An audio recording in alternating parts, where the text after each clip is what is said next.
I asked him, which blew him away. I said, "What do we have to do back to being happy?" I said, "When I watch you play, it looks like you don't belong out there and you don't want to be out there." And he was taken back that somebody would ask him that. Of course, Yeah. nobody in athletics ever asked him that. So that was the first part. And then just reminding him of who he was. I would send him YouTube highlights, mixtapes of him in high school. And I'd make him watch them every day until he was convinced that he was still that guy. And then just being realistic to understand that, hey, it took you a long time to dig yourself out of this hole. You're not going to go from where you're at today to just dominating tomorrow.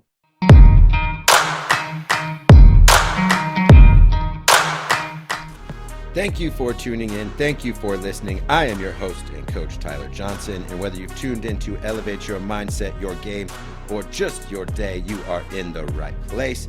My guest this episode is a coach, a trainer, a speaker, and also an author working on his third book. His second book just came out. It is called Underdog and linked up here. Highly recommend it for those student athlete aged athletes or coaches to share with them. He is a former Division I athlete himself, an all-around amazing human being. Please welcome to the Elevate podcast, Nick Graham.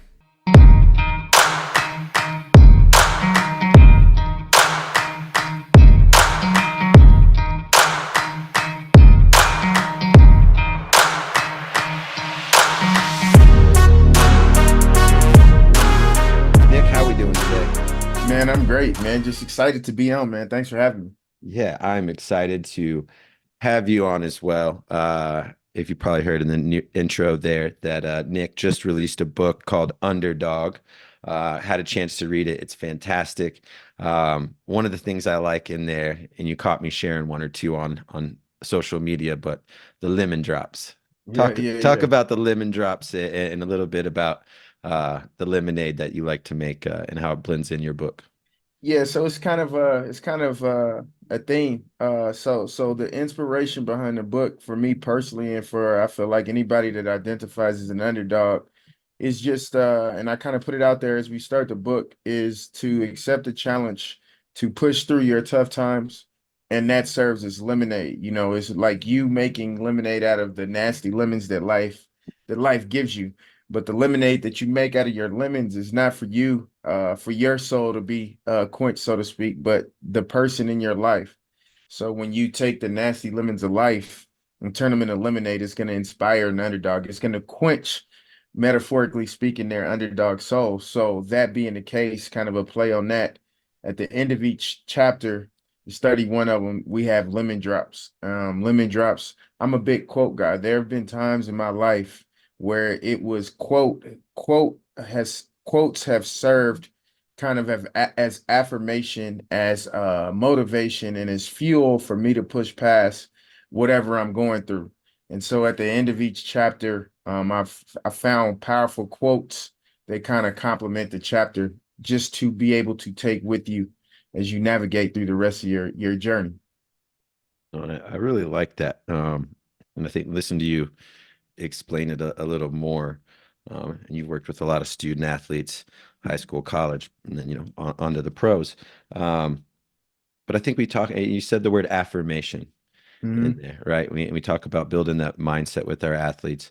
And sometimes when we talk to some teenagers about self-talk, they'll give you a funny look. Hmm. But I had the same experience where I probably didn't have self-talk, but I loved quotes. Is there a quote that you remember hanging in your locker that had some sustaining power that is one of those lemon drops that you remember in your locker? I think the journey of 1,000 miles begins with a single step. Mhm. I think that one, I mean, that still holds true. And then there's one, I don't think that this quote is in the book, but I believe it's Margaret Mead says, "Never doubt that a small group of dedicated citizens can change the world, because indeed those are the ones that do." It doesn't, you don't need a lot of people, you just need the right people, to do whatever it is that you're trying to do. Yeah, and I think I had the opportunity to go to Nick was kind enough to invite me to his book launch party, and I thought, to share with you one of the coolest things. The book was super exciting, Yeah, hearing you talk and you, but I think seeing the athletes that you coached show for up sure. Yeah. was touching to me. I'm sure it was touching to you, but it goes to I think just those things you're talking about. But in that night, there's a lot of joy from you. Uh, but in coaching kids, in what brings you the most joy? Uh, just yeah, seeing them being able to be blessed to be a small but significant contribution to the person that they develop into. Just seeing them develop into young men and young women. I was on the phone yesterday with uh an athlete who's no longer an athlete, just a successful young man and just got accepted. He's in business school at BYU. His name is McLean. And just getting those calls are like when you run into them and they talk about how that's impacted them and how that's helped them and how that shaped them.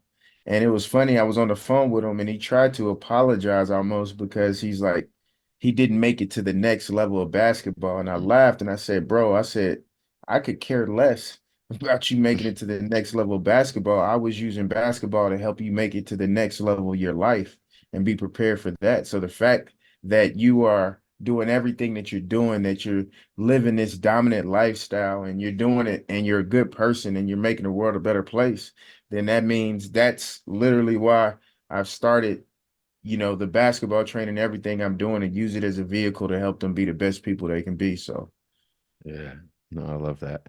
Yeah, before we get some other questions, share a little bit more for our listeners that don't know some of your background and what led you from being a college basketball player to the work that you do now. yeah, I think that for me,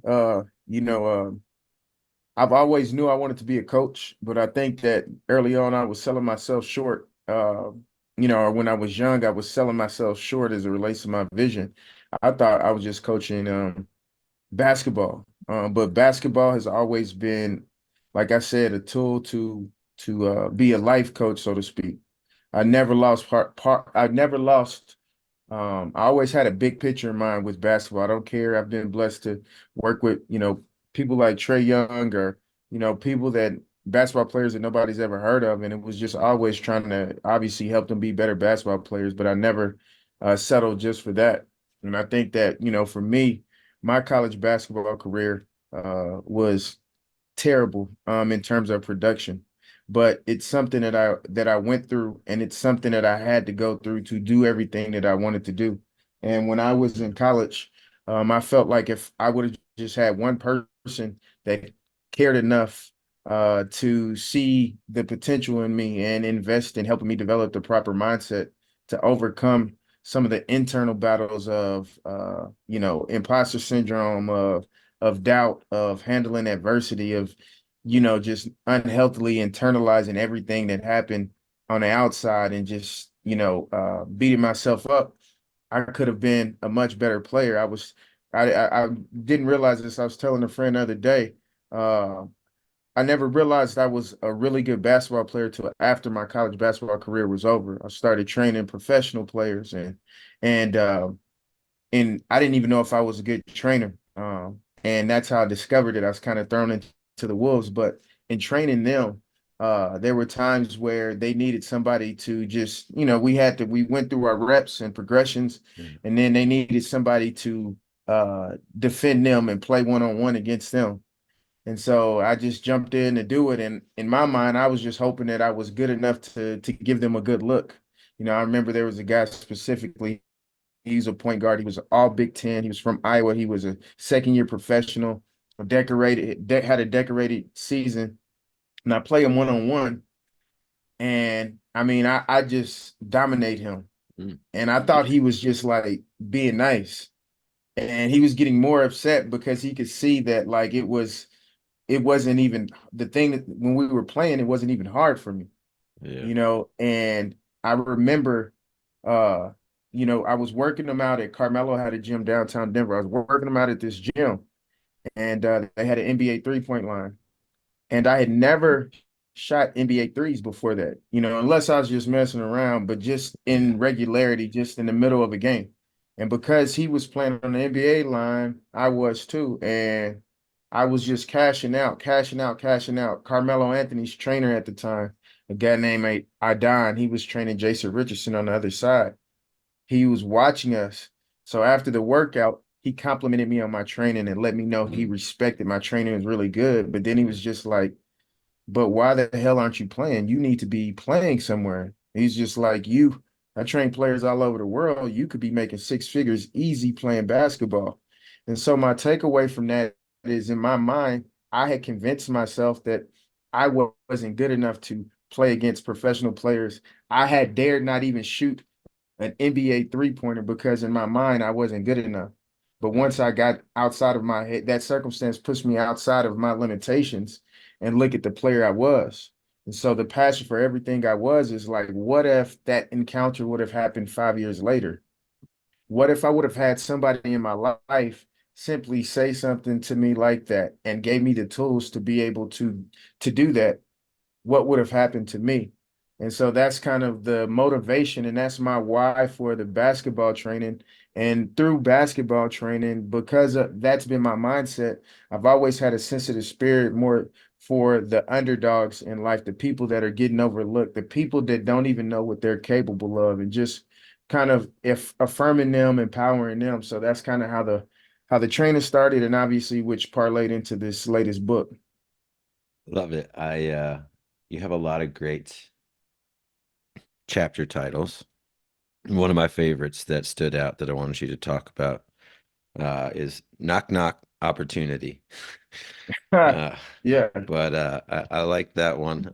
But can you talk about a little bit about Knock Knock Opportunity and what it takes to be ready? Yeah, no, so for sure, like when you talk, like you're obviously a big mindset guy, and I think one of the hardest things is being prepared for opportunities. And so, like I heard a friend of mine, his dad said this joke one time, and is like knock knock, who's there? Opportunity, opportunity. Hold on, let me go get my shoes. Come back to the door. Opportunity, opportunity. Where you at? Opportunity's gone. That just stuck with me. I was like 15 years ago, but Yeah. that's so true. You know, the thing is like opportunity. I say opportunity is a lot like my dad. My dad is impatient and he's rude. And so what I mean by that is like opportunity is impatient. So when it knocks, it's not going to wait long, if at all. That's why you have to be prepared. So more or less have your shoes on. The other thing is it's rude from the standpoint, it doesn't let you know, it doesn't announce itself. It doesn't let you know, hey, I'm gonna knock on your door in a few hours. I'm gonna knock on your Right. door next month.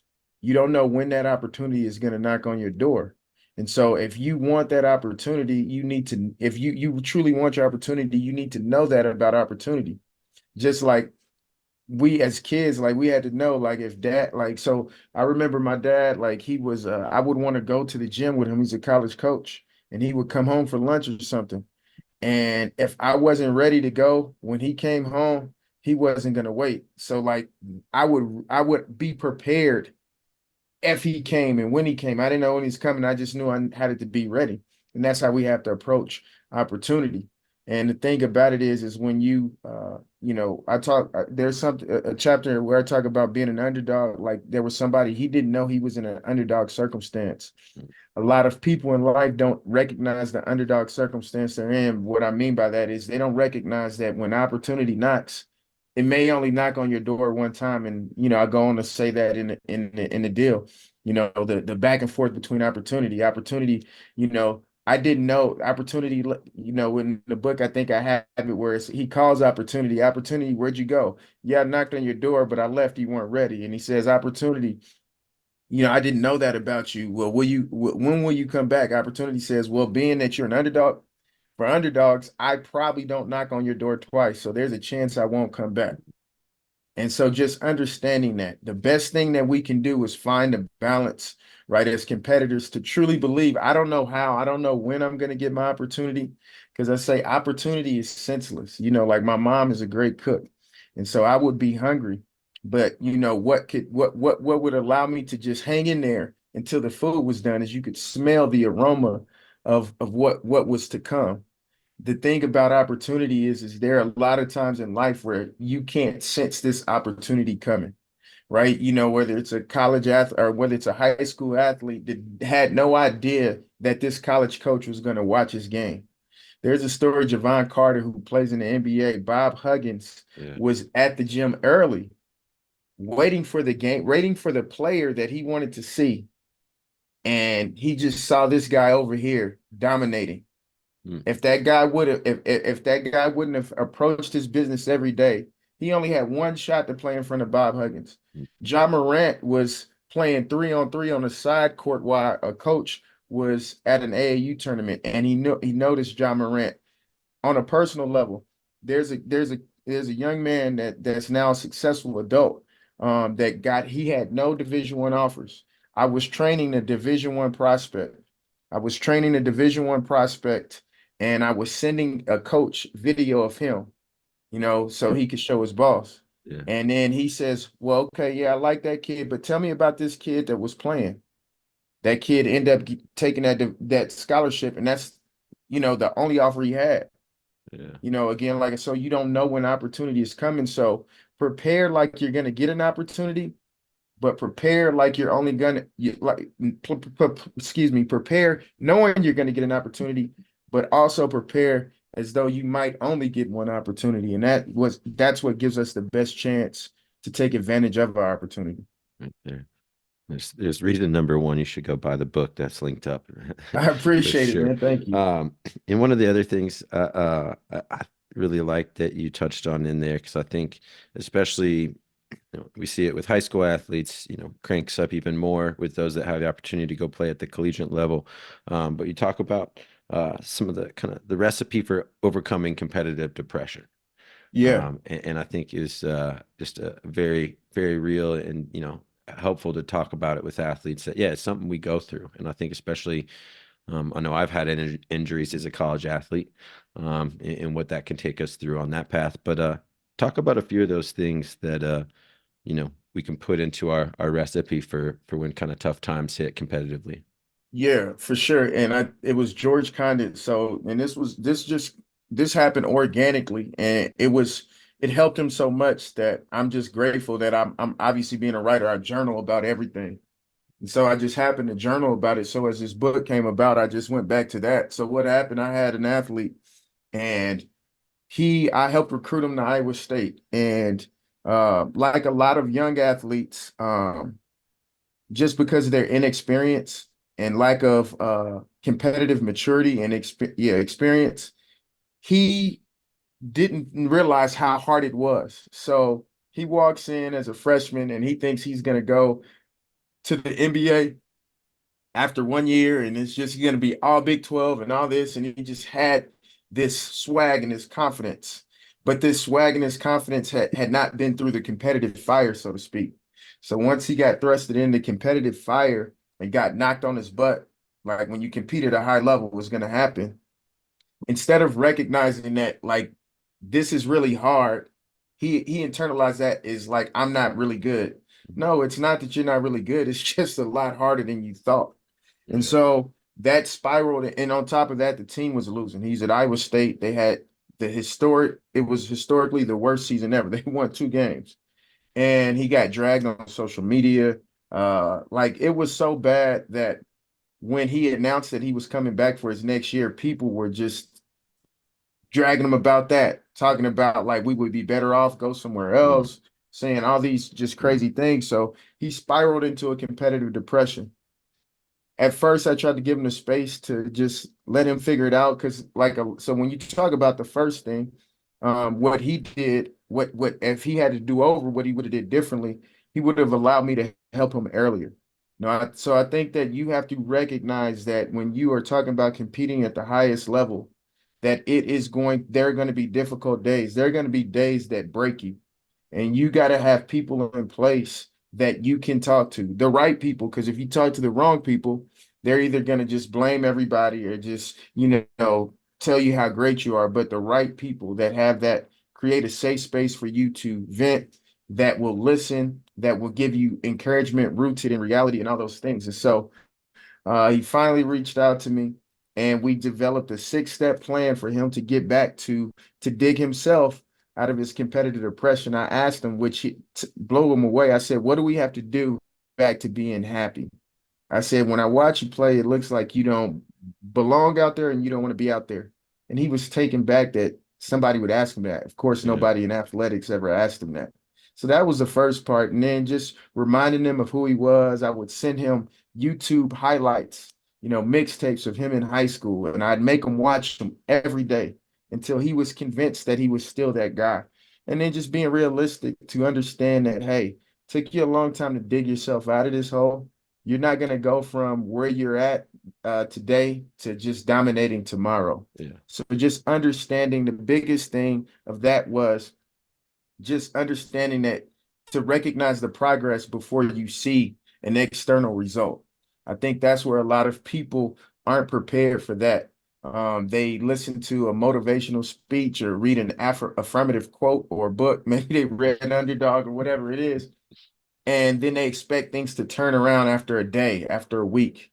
Yeah. I made sure that he understood that this is going to take a while and just made sure we celebrated the success. So in the story, which is true, he played Oklahoma, and after a week of us talking every day, he plays Oklahoma. He makes the most aggressive, amazing move he's ever made, and it gets blocked into the third row.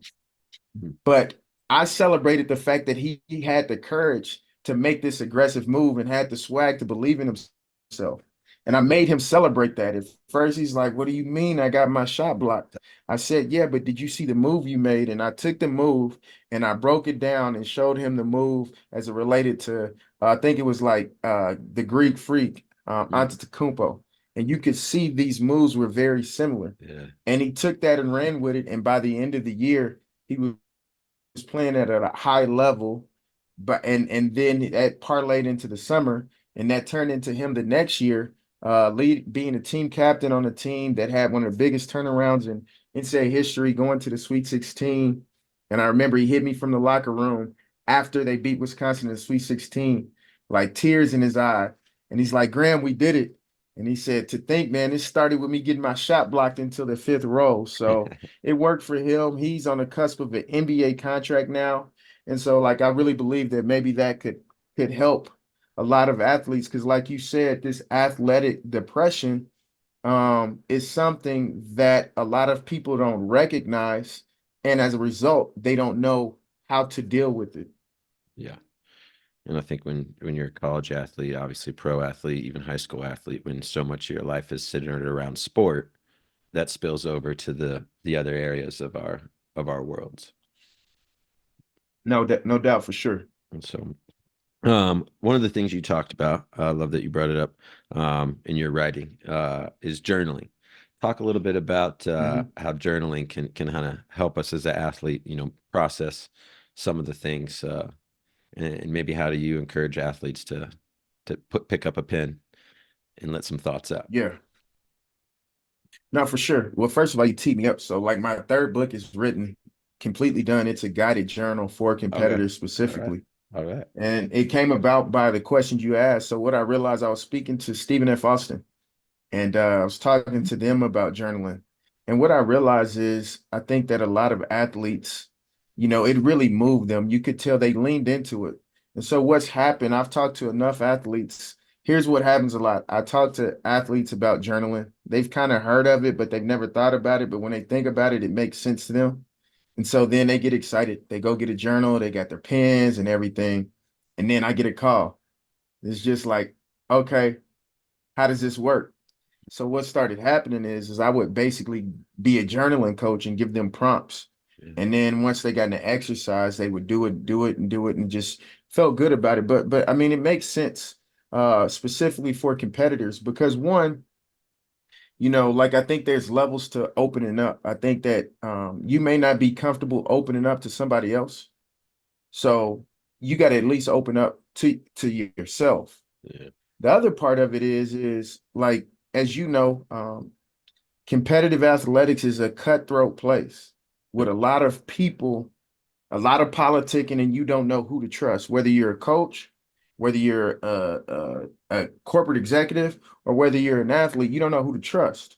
Well, you can trust yourself because what happens is like, like you have to be able to healthily release that. So, like being able to journal, it allows you to, one, it slows you down, right? I think that Yeah. like it can kind of prevent you. There have been times where journaling has prevented me from ruining a relationship Yeah. because instead of just immediately addressing it by journaling, I kind of reconcile my feelings, get to the core of what really bothers me. So now I'm able to go into that conversation a different way. Or there are times where I think something is really upset and it doesn't even have anything to do with them.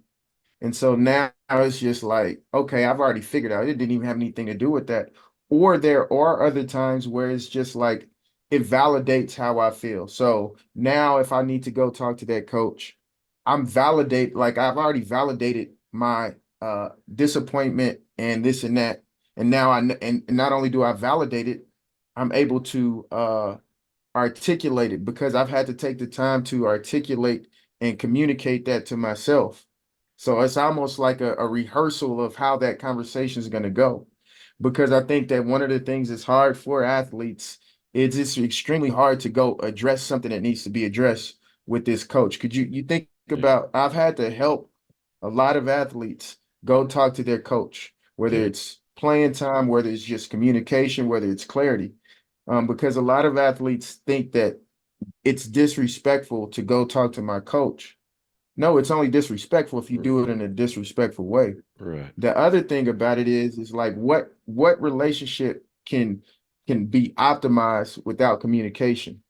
Mm. So like you and your coach, for you to be your best self, you and your coach have to be communicative teammates. So you got to learn how to communicate. A lot of times being able to journal will allow you to step in there and be able to communicate with him so you can get on the same page. So many athletes, as you know, they fall short of reaching their goal. And the root of the problem is that they don't have a healthy line of communication, an honest line, a trusted line of communication with their coaches. Like this coach is an expert. This coach is in that position for a reason. So if you don't know how to communicate with him, you're not getting the best of him, which gives you the best chance to reach your goals. Yeah. Very well said. One of the other things you talked about kind of a couple times with different athletes that I think is so important and find myself reminding athletes a lot of is see yourself doing it well. You know, you talked about sending the YouTube highlights, and there's a clip that Yeah, I love to show. I think his Dolphins head coach when he got the job, his first meeting with Tua Tagovailoa, he had 700 clips of him doing things well. And so many times a coach's meeting starts with, "Here's where we need to improve." for And sure. can you talk about just that power of building, seeing us succeed Yeah. and believe how that can build our Yeah. belief and confidence, especially, maybe coming out of a bad spell. For sure. Well, I think that that's the thing, and I even touch on that on the journal that I that I'm going to come out is like you can't produce positive while thinking negative. And so it's just like helping somebody see the total picture. Most of us athletes, our drive to be the best prevents us from recognizing how we do good. And so I asked somebody, I asked, and I say this in the journal is if your favorite quarterback, let's call him Patrick Mahomes, let's say is Patrick Mahomes, if he was only aware of his incompletions and interceptions, what are the chances that he would have the same stat line that he has? And so, like, I asked this to a kid that's hard on himself, and he said it's not very good. I said, is it because he's not capable? No, it's like because he's thinking about the negative. I said, so that same thing is true for you. You might be capable of all this stuff, but you keep focusing on your interceptions and you overly focus on your interceptions in life and incompletions and not your touchdowns. See, when Pat Mahomes throws a interception, is he frustrated? Yeah, he might throw the clipboard, but he's also, even in the midst of that, he's aware that I may have thrown an interception, but I've thrown 30 Mhm. touchdowns. Yeah. Yeah, I'm mad I missed that third down and five. But I've before that I completed 12 completions. And so and I've done this myself. I had him go through an exercise for 2 weeks where he had to recognize all his every day his touchdowns and completions, Mm. no matter how small they are. And what I realized in me doing this exercise and done this with other people is most of us are not aware probably of like 60 to 70% of the positive things we do on a daily basis. Yeah. And when you start recognizing the positive that you do, you feel good. again, like when somebody's got it going, when somebody has hit 8 3-pointers in a row, they expect to make the ninth one. If you made 8 3-pointers in a row, you missed two, you still expect, okay, like I may have missed two, but I'm still hot. Yeah. And we kind of talked through it, and he felt more belief going into the day, more belief in what he was approaching by recognizing it. So for me, a lot of us ambitious types, it's we have no problem recognizing the incompletions of our life, the interceptions, because that's important too, because that's how you learn. But it's just like making you aware of all the positive you do, because when you are aware of that, you can receive and recognize the interception and still kind of be unbothered and learn from it. And you talked about your coach starting with the negative. What I told this kid is I said, I asked him, I said, have you ever had a negative coach? He's like, of course. He said, how did that affect your play? Yeah, it just kind of it affected me, made me doubt myself, question myself. Said, what about when you've had a positive coach that just believes in you? Yeah, I felt like I could go do anything. I said, well, here's the thing. Your coach is only around you a fraction of the day. I said, but you're around yourself 24 hours a day. Mhm. And so the same way we complain about a coach being negative, we need to take a step back and say, complain about ourselves being negative. The same way you say, well, man, mom, I don't like this coach because he's always focusing on the negative and it affects me. That's accurate. But you're around yourself 24 hours. I'm more concerned about what you're telling yourself.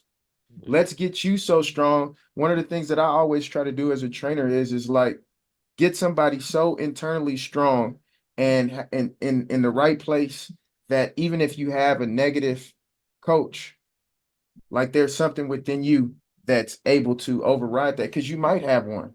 Yeah. I can't go hire your coach for you. Yeah. No, that's definitely if you're gonna play sports long enough, you're gonna coaches move too. Uh, and your assistants, position coaches, whatever it might be. It's learning to yeah, take advice in different ways, in different formats for sure. For sure. Uh, one of the other things wanted to ask you if I was able to give you a magic wand, Nick, and you could change something about the way youth high school basketball Mm. is, what would you do with that magic wand? What would you love to see? Yeah, I mean, well, I did it. You know what I mean? I wrote this book. For me, it was just like, am I gonna talk about the problem, or am I gonna do the pro Mm, or be about the problem? And I love that I've been, I think that this book that I wrote, I think that it had to be written by somebody with the athletic background that has the athletic kind of exterior look, right? But the mental, I see all these coaches and I see all these parents and I see all these athletes, and they put all this money mm, into mm, the training and the weights and stuff like that. And my experience as a basketball coach, teacher, and trainer has been that I've always invested into mental, because when I develop the mental and I create a safe space for you um to develop your emotions as a competitor, then everything we're doing athletically, it becomes easier. And so that would be it, to really focus on that and allowing that to be the foundation. I think that we do it backwards, right? If you we it's we invest on fighting or developing the exterior while neglecting the interior. But if you do it the other way and you commit to first establishing and developing the interior, then those exterior battles become winnable. love it. Well, one last question I had to ask you about in the book because I wanted to hear you talk about it a little bit as much as you feel comfortable. But workout with Derrick Henry. I know one of your friends is a trainer, and Yeah, that was also something that stuck out because you see some of the things he does to train his body on sure. social media. But what can you tell us? What was that like, and what did you learn about that workout from one of the world class best? Yeah, first of all, I think that I'm just blessed that like I'm always in, for whatever reason, like I'm just always in these places where I'm around these high achieving people, specifically athletes, and that was no different. And Chauncey Billups, he told me he thinks my biggest quality is just the ability to be a sponge, and that's what I did. I just observed him, and I just think the dopest thing about him is he's a very humble person, but he is the hardest worker. Maybe I mean kind of like a Mamba mentality type of work ethic. And when it's almost when he's working out, I mean, you can see it on his face. It's like do not disturb. Like after that, he's laughing and joking. My buddy has a basketball court in there, and we shoot after, and he thinks he can beat me, but he never does. I'm talking about Derrick Henry, Mm. so he's laughing and joking. But when he's working out, man, he's getting to it. There was once a situation where he was working out. It was him and some other NFL players. Ezekiel Elliott, when he was at the prime of his career, was there. Everybody else they were working, but they were joking. He was locked in, and it was just like he wanted to send a message that he was the hardest worker there. So everybody worked hard, he worked harder. He waits for them to leave. As soon as they leave, he goes and works out some more. And I think that was very intentional to himself to just be like, and it wasn't like he was trying to be a show off. That's just who he is. Yeah. So just that work ethic and that hard work is just what he's able to do. It's no accident. So for me, just like yeah, seeing his commitment to his work. I mean, I think it's like a Nick Saban thing, which makes sense because that's where he went. But he loves the process that it takes to be a dominant player more than being a dominant player. Chauncey talks all the time and he says, a lot of NBA players, the reason that they don't reach their potential is because, they love everything that basketball gets them. The social media fame, the recognition from the ladies and the nice Yeah. cars, and that's whatever. But they don't love the game. They don't love showing up and putting in that work. He has Derrick Henry is that kid, that guy that he loves the work, he loves the process. Yeah. Said, do you love what you can do for the game or what the game can do for you? Exactly. And Exactly. uh, Nick, one last question. If I gave you a magic wand already, if I gave you a time machine and you got to go back to visit teenage Nick, For sure. what's one of the lemon drops things that you would want to make sure you could whisper to yourself and tell yourself? Yeah, well, it would just be what we talked about, or just to develop the internal to develop the internal belief uh and to uh yeah, just kind of develop something within me to always believe in myself, regardless of the external. I think that so much of I working hard is just something I do. I put in more work than anybody. And there were times in my competitive career where people that didn't put in near as much work as me, had much more success. And I think it was because my belief, not my work ethic, I was going to show up and work, but my belief was attached for a lot of my athletic career to the external, Mm. you know, and there are things you can't control, or there are things that it's just not your time, whether it was if I was playing a lot or if my coach was upset with me. And I think that would be another one is I think that I was, well, not think I was a coach pleaser, to a fault, and that prevented. So I tried to play perfect because if I played perfect, then it decreased the chance that my coach was going to be upset with me. Right. You know what I mean? So for me, not to be a coach pleaser, but just to have enough belief in the character that I have as a person, as an athlete, to know in the long run, my coach is going to be pleased with me. And at the end of the day, if he's not, as long as I'm pleased with myself, that's all that matters. I played perfect. So just to go, we talk about that in the book, right? It's not the most perfect version of yourself, it's the most aggressive version. The pressure to try to be perfect, to please, significantly reduced my aggression. And so I was a shell of myself, taking it full circle as we wrap up. That's why that's why the player that I was when I was training was better than the player I was when I was actually playing. I'm not gonna shoot an NBA three. I might miss that. You know what I mean? Because I'm trying to be perfect. Nick, this was fantastic. Thank you so much for making the time and coming on the podcast. Nah, man, no, thank you. And just man, I appreciate what you're doing. You know, it's so needed. And I just hope that more and more people just kind of tap into stuff like this, stuff like your podcast, my book, what my good buddy and old teammate Colin Henderson's doing and all that, Yeah. because that's the foundation for them to push past all the exterior ups and downs that's going to come their way and reach their goals. So just please keep doing what you're doing.